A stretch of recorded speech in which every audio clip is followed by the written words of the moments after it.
Pada kesempatan kali ini, kelompok kami akan membahas tentang requirement elicitation yang disusun oleh.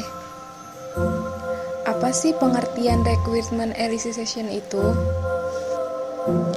Proses mengumpulkan, memahami masalah, dan kegiatan yang berjalan. Pada proses ini biasanya dilakukan dengan observasi terhadap lingkungan proyek yang akan digarap, termasuk fact gathering dan wawancara. Apa yang dimaksud dengan sistem informasi building block? Sistem informasi mempunyai 6 buah komponen atau disebut juga dengan building block, yaitu komponen input, komponen model, komponen output, komponen teknologi, komponen basis data, dan komponen kontrol. Keenam komponen ini harus ada bersama-sama dan membentuk satu kesatuan. Jika satu atau lebih komponen tersebut tidak ada, maka sistem informasi tidak akan dapat melakukan fungsinya, yaitu pengolahan data dan tidak dapat mencapai tujuannya, atau menghasilkan informasi yang relevan, tepat waktu, dan akurat. Lalu bagaimana sih cara memahami kebutuhan sistem informasi? Cara memahami kebutuhan sistem informasi ada 5 langkah pokok. Yang pertama, identifikasi masalah. Yang kedua, evaluasi dan sintesis.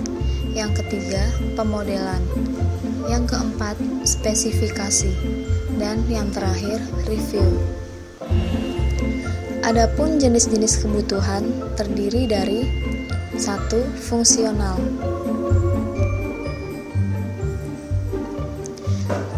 Contohnya aplikasi untuk peminjaman buku pada perpustakaan, mengelola denda, dan lain-lain. Yang kedua, non-fungsional. Aplikasi ini hanya bisa diakses oleh pengguna yang berhak. Apa sih identifikasi masalahnya? Yang pertama, melalui wawancara ataupun kuesioner yang meliputi visi dan ruang lingkup, aliran informasi yang ada dalam perusahaan tersebut, informasi apa saja yang dibutuhkan untuk menghasilkan masing-masing keluaran. Lalu apa saja evaluasi dan sintesis itu? Yang pertama, performance, kebutuhan untuk meningkatkan performa kerja.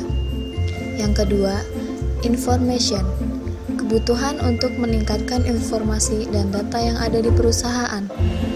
Yang ketiga, ekonomi, kebutuhan untuk peningkatan sisi ekonomi, baik dengan pengawasan biaya maupun peningkatan keuntungan. Yang keempat, kontrol, kebutuhan peningkatan pengawasan, terutama keamanan data dan informasi. Yang kelima, efisiensi, kebutuhan untuk meningkatkan efisiensi jumlah orang atau karyawan yang bekerja atau jumlah proses yang dikerjakan. Dan yang terakhir, service, kebutuhan untuk meningkatkan layanan terhadap pelanggan, supplier, rekanan perusahaan, dan karyawan perusahaan itu sendiri. Wah, terima kasih ya atas informasinya. Aku jadi semakin mengerti. Hatur nuhun ya. Sami-sami. Sampai bertemu di minggu selanjutnya. Dah.